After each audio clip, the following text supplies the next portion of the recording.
Hey guys, welcome to the tutorial where we will explain you how you can create your own AI chatbot on Instagram, so let's jump into it.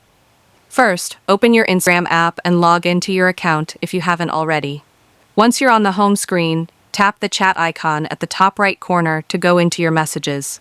Now, look in the top right corner again, you'll see a pencil or new message icon. Tap on it.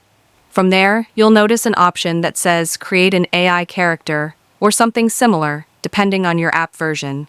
Tap that option. Now you'll begin customizing your bot. Start by choosing a name for your AI, then select a profile picture. You can upload an image or pic from suggestions. Next, write a bio or short description explaining what your AI is about. You can make it funny, helpful, friendly, or anything you like. Instagram might also ask you to choose a tone or style like casual, professional, or witty. After setting that up, click Create or Done, and your AI chatbot will be ready. You and others can now chat with it, and it'll reply based on the personality and info you've given.